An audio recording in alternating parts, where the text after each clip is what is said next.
That's okay. My name is Farryl. I'm 10 years old, and I have cerebral palsy. Cerebral palsy is lots of different forms. I have spastic diplegia, and it basically means that when I was born, part of my brain kind of like broke and it started to bleed, so that part of the brain never fully healed. And so sending messages down to my legs to do what we want is really hard. Also, the thing behind my neck, it's called the cerebellum, I think. It affects the balance, and it kind of got damaged a little too. So that's the reason behind the braces and the canes and the falling a lot.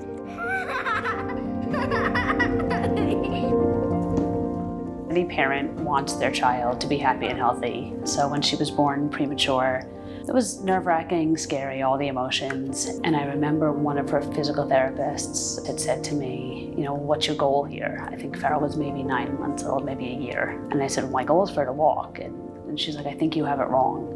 She said, your goal is for her to be as independent as possible, to reach her fullest potential. And I think that that really stuck with me. I think that's completely changed the way we've looked at her, the way we've parented, the way we've set goals.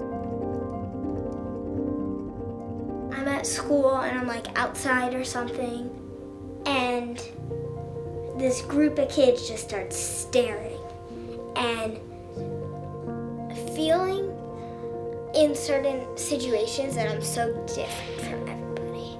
It's like they're all one group and then I'm there. That's my biggest challenge. I don't like getting help. I feel like I know I can do it. I know I have a way to do it. So I feel like if I get help with things, it like deprives me from that independence. She was like, yeah, I'll do anything. It's always been her attitude. She's like, sure, I'll try it. I mean, we started horseback riding. She was young. She's like, yeah, I'll do that. And she fell in love with that. She wanted to do Taekwondo. And I was like, ask him if you can try it. And she went up to the sensei herself. And she's like, can I try this? And he's like, absolutely, go for it. And she loved that. So, you know, skiing really wasn't any different. I felt like I was in a different world. It was like a whole different atmosphere, and it was like just the feeling of like rushing, and I'd never been able to move that fast. So that for me was really fun. She went for the first day, and I was nervous and excited because I grew up skiing, wanted to ski, always wanted to teach my kids to ski and ski with them. And she went that first day, and that's the rest is history. She loved it. This is really, it's where she wanted to be. Adaptive sports, it changed everything.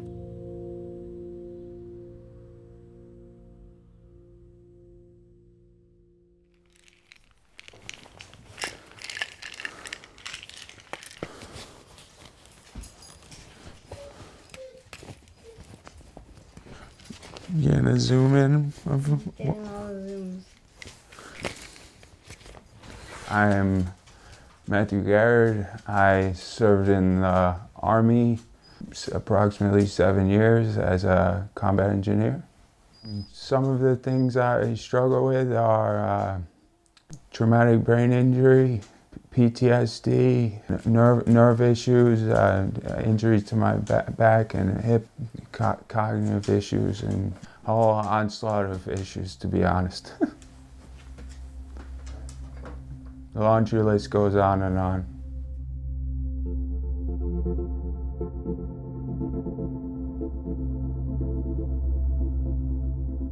I just don't quit on. I just don't quit.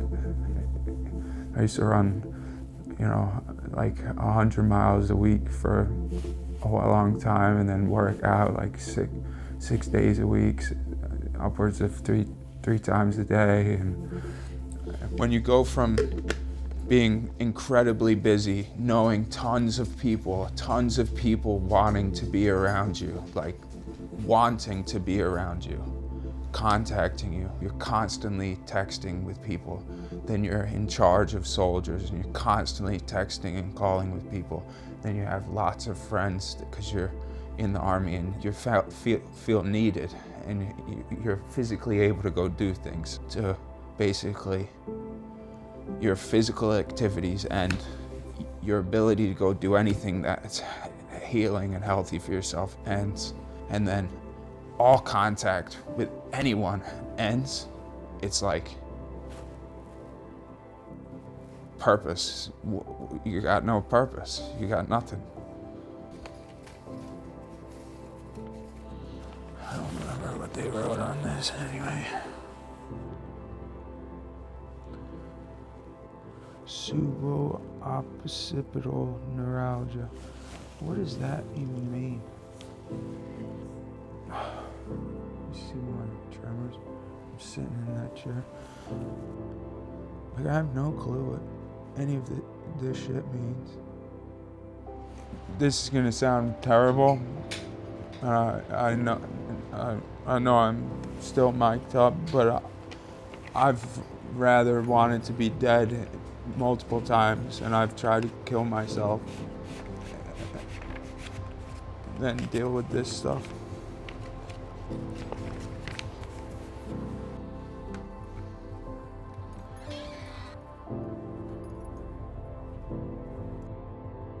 I had the dog Turner, and because I had another life that I had to deal with every day, and I had that sense of responsibility every day, you know. Okay, turn around. It's like you look at him every day and it's like, okay, he has needs, you know, he's got needs.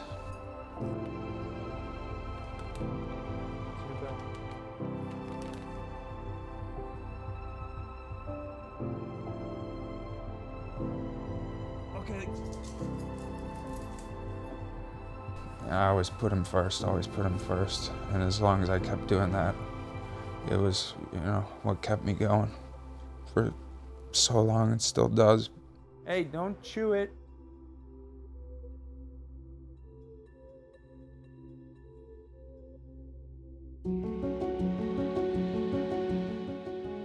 These issues have affected relationships with family, friends. It's changed what I've been physically able to do from the past, what I used to enjoy. It's very challenging to accomplish even the simplest tasks. My mobility and such has gotten a lot worse. I've experienced homelessness as well. Problems with drug abuse, alcohol. It's a real battle every day when you immediately wake up. It's the same thing going on every day. But, you know, you find a way to keep going, yeah.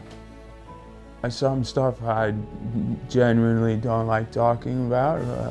It's important that you do because it helps others and it helps yourself heal. Since linking up with ASF, it's been a big deal for me to get back doing something that I truly love and being around people that have such a passion for helping those that have a need for adapting and overcoming injuries or any form of a lack of ability.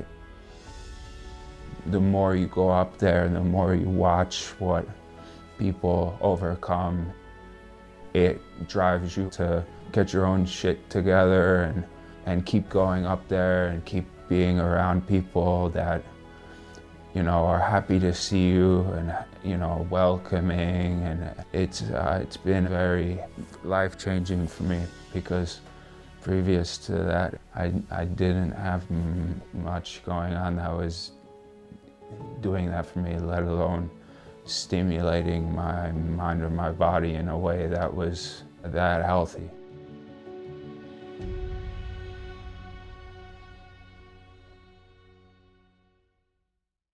The man himself, Jeffrey, is on the chairlift right now. Jeffrey! Yeah, buddy. Jeffrey on the big screen.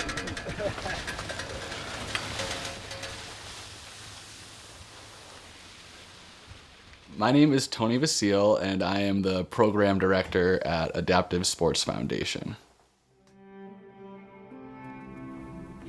We have 31 students going out, 6 on snowboard, 4 on bi-ski, 1 mono. Farrell's gonna be here as the sole 4-tracker, and then the rest are stand-up ski. As program director, I kind of wear a lot of hats. Our bodies are all different, our voices are all different, our hair is all different, so are our brains.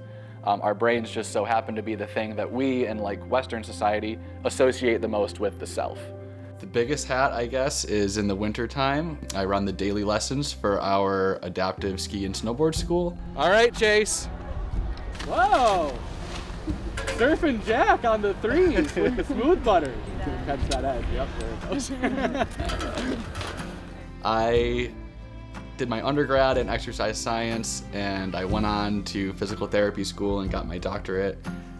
A lot of the ways that current outpatient practices operate didn't really align with these values that I had picked up. Razor! How's it going, buddy?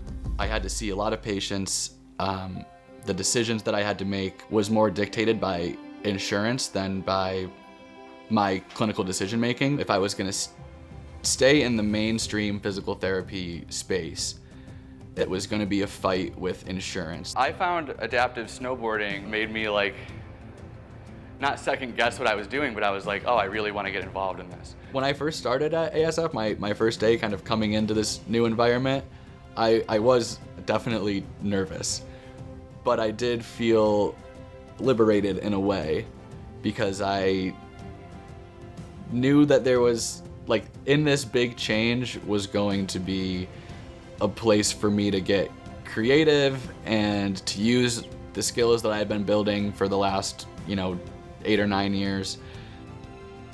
I can see myself doing this. I can see myself, helping people move. If we spend the time and effort on making everything available to everyone, we'll actually see that people are able to do all kinds of stuff. It's when a society has a fixed viewpoint of this is the right way to be. The right way to be is able-bodied and neurotypical. And so we don't think about how to build our spaces or how to structure our societal norms in a way that allows everybody to participate. And that's what creates disability. The literal disability, taking someone's ability to participate away, comes just as much from us as a society as it does from an injury or a condition or something like that.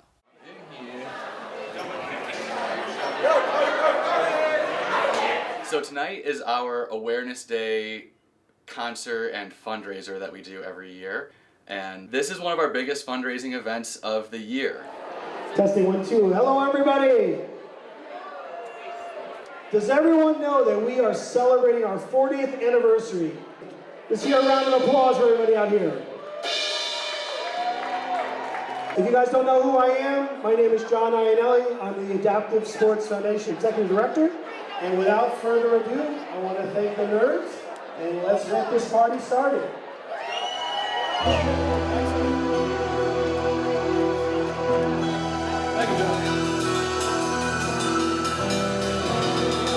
The party's going amazing. Love the fact that everybody checked in real fast, and clearly everyone's here ready to have a good time. It's amazing. We have $30,000 already. Our goal was going to be 30, but we upped it to 40, and I can't wait to see what we end up getting. Again, this is a fundraiser tonight. 75 cents of every dollar that gets on that board actually we put towards our programming. So our participants really only pay a fraction, and that's what makes it accessible for them. So without fundraising, we would not be able to do this. Now, at Adaptive Sports, through our fundraising and through our outreach to private donors, we don't have to worry about productivity. If we're talking about getting more students in, or if we're talking about, servicing more people, it's not to line our pockets. It's not to,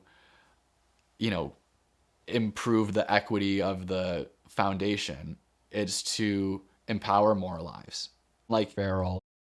When I'm with Farryl, man, I'm working because I want to do everything I can to help her with her goals.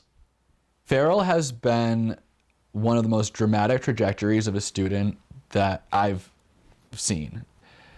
When she started, she was pretty close to non-ambulatory. And so she was in a bi-ski, a completely dependent lesson, dependent on the instructor tethering her from behind while she sits. When I first met her, she had a pretty major surgery a few months prior, and it was like going to be a game changer for her ability to move. And so she started setting these goals of like, I want to stand up to ski. I want to use the slider instead of the bi-ski. And after a while, it was like, I want to learn how to turn my own skis inside the slider. I want the instructor to do less. I want the instructor to do less. So then we started, let's take the slider away every now and then. And when she started to realize that she could do it, then it was like all systems go for her. I am always anxious and excited.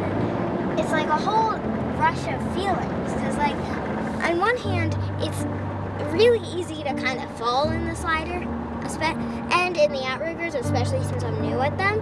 And then I'm super excited because I love skiing and it's fun to get back.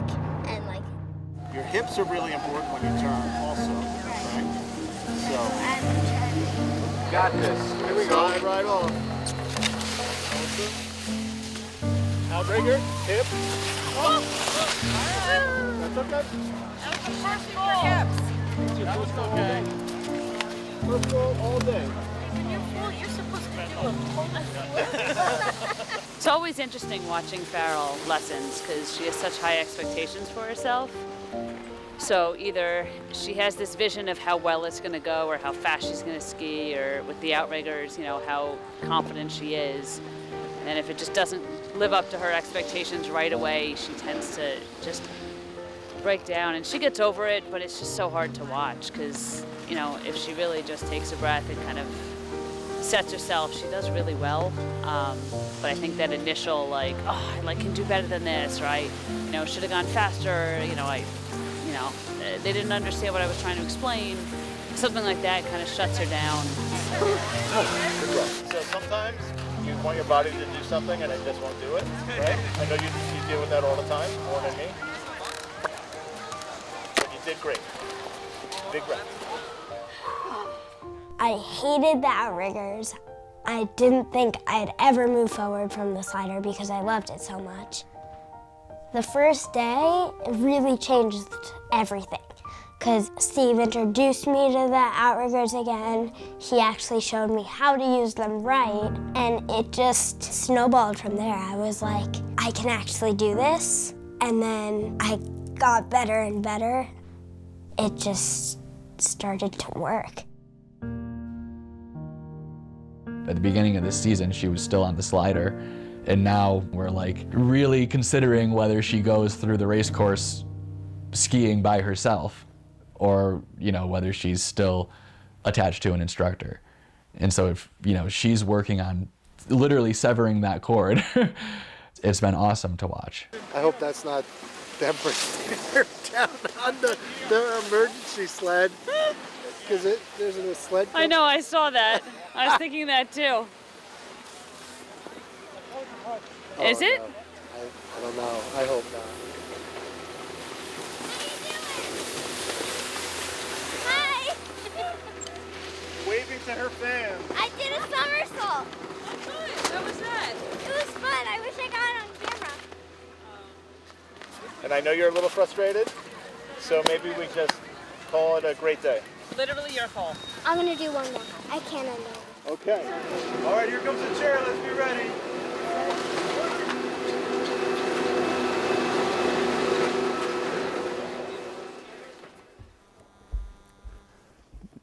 Joe, I think you should come up now.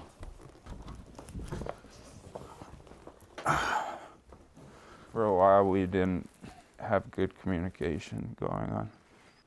Like, I wasn't really talking to my brother either, and it took a while for us to get on better terms. It's like inability to make decisions or inability to figure out what to do. Like, if it was a situation where you're in trouble and you needed help, I could know exactly what to do exactly. I could help you right on the spot. If you're in trouble, like my fight or flight is fight, fight, fight all the way. But when it comes to this stupid stuff, that's why it's frustrating. That's why it's frustrating. Because it's like, I know if you needed help, if you was in danger, if someone, like, I don't like saying this, but it's like, if there's a shooting, I already know. Because I've been in, if there's a situation where the gun's pulled, I already know how I react. Been in it. It's almost like you would prefer those situations again than something like packing a stupid bag when you end up having to do this. And it's, you don't even want to say it, but it's like, gosh, I wish I was just doing that, something else like that again. You ever miss that old Matt?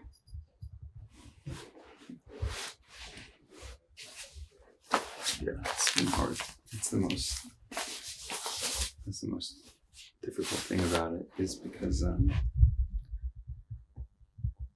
yeah, he's just a different person.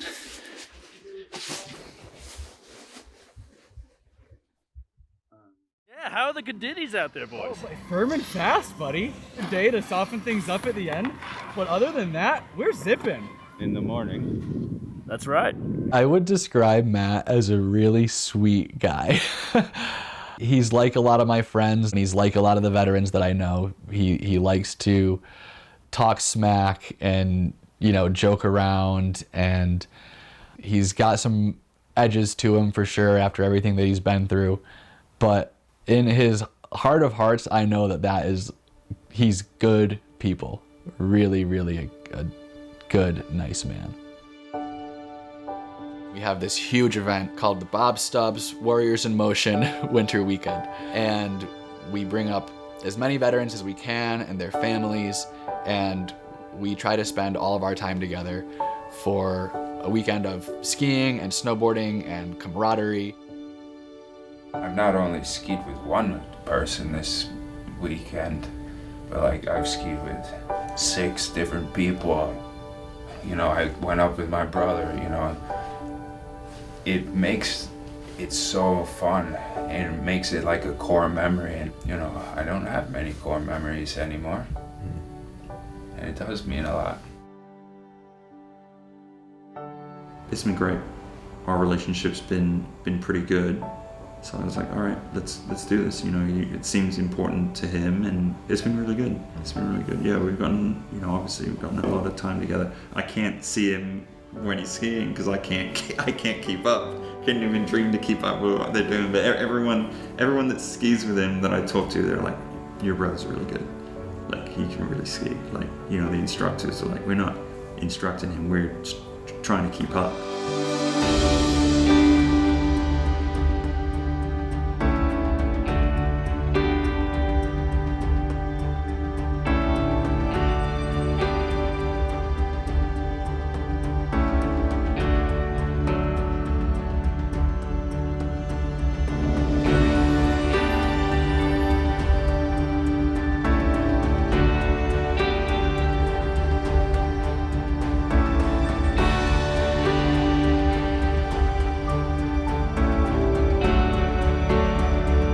So I've got something for you.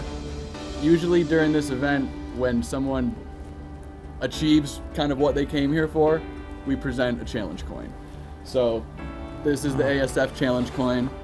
On the back, you've got Bob Stubbs. He's the guy that really started this program. Awesome. And so when people like you come up here and get back into the sport or find it for the first time and this weekend, man, we did so many runs, and really this whole season we've pushed it Yeah. a few times with you, and when I go out with you, it feels like we're just skiing. Yeah. You know, it doesn't feel like limited, you know, and I know that that exists still, that there's still some limitations, but you're ripping. So Thanks. that's for you. Thank you. You're the best. I got to get a nice box to start displaying them. Thank you so much. For me, like core memories is like you asked me once about my memory. You know, so like receiving the coin, that's a core memory for me. That's why it means so much. You know, I won't forget adaptive sports.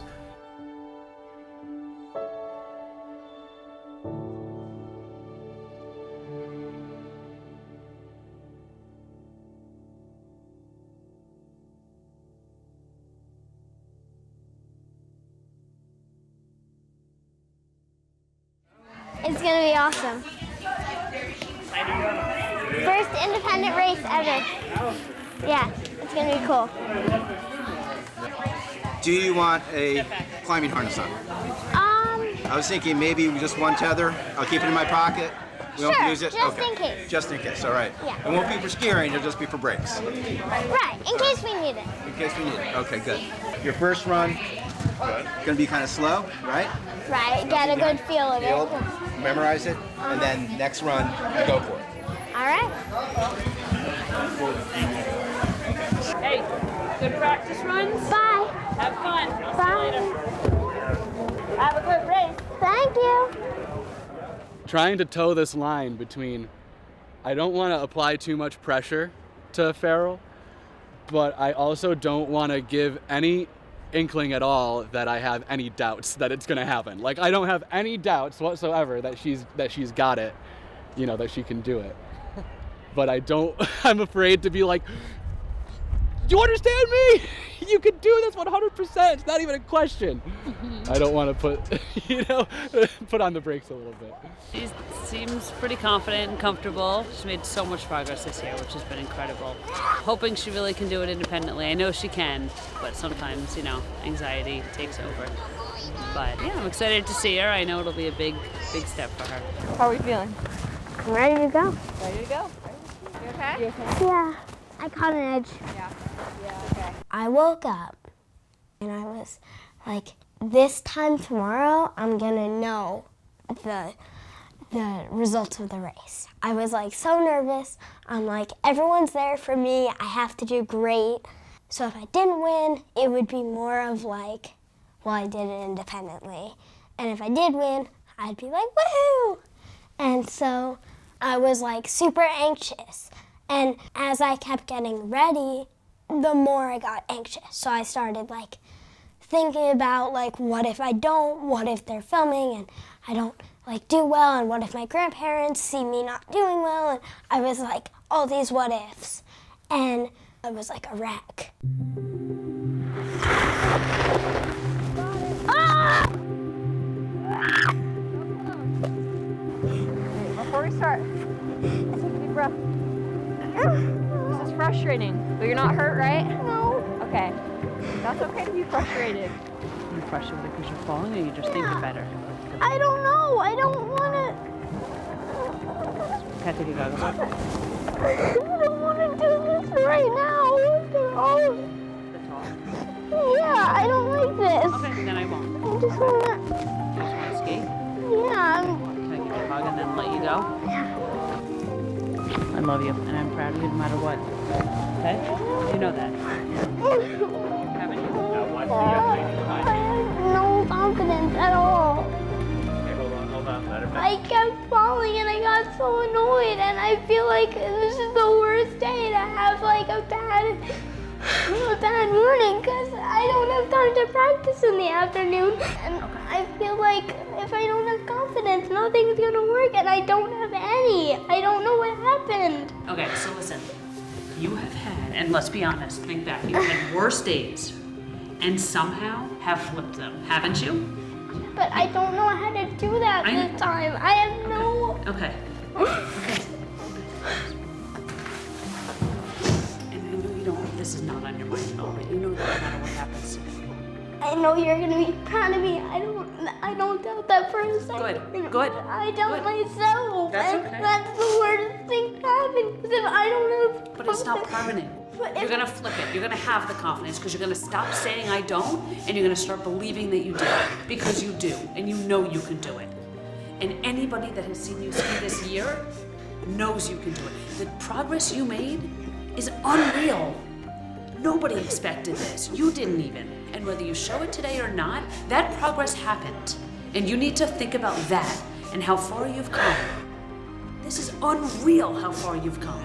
The fact that you can even attempt to race without a harness. This is your first year. It is. I get it. You can I get it. Let's go out.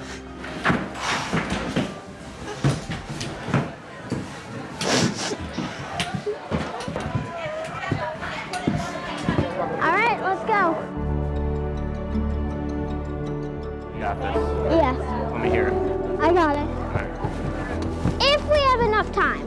If we get there and it's starting, then obviously we can. I'm ready to go.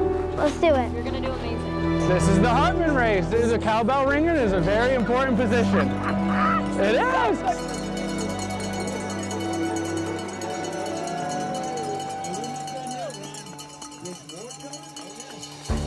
You ready? 1, 2, 3, go!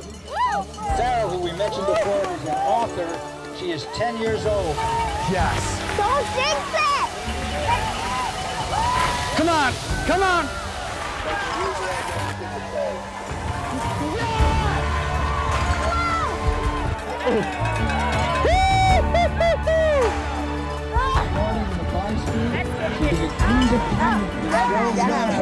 All right. I'm so proud of you. So is everyone else.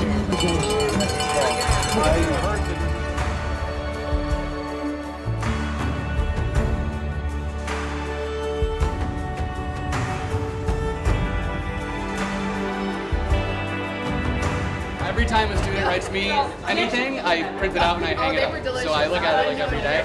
And I finally learned how to turn on the mountain using my skis instead of the slider. That was where you were at last year. Today. Okay. It was like just getting the skis to go and not driving everything with the slider. Now you're skiing completely on your own. I can't wait to see what next year brings. It's gonna be big stuff. We'll see you later. Bye. Next year. Thank you so much.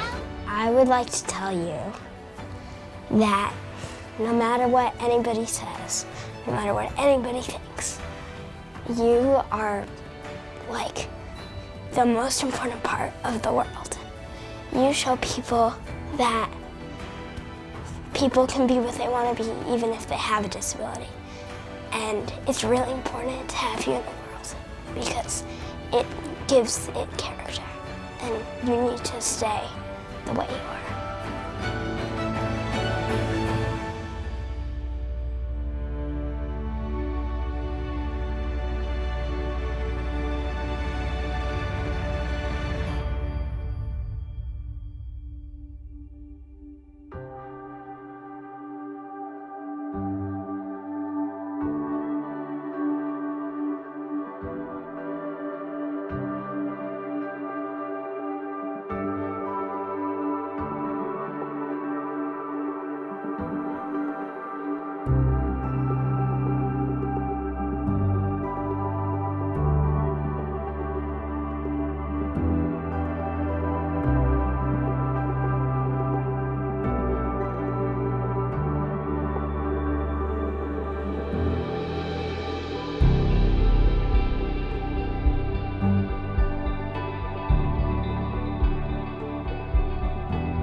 Another program that we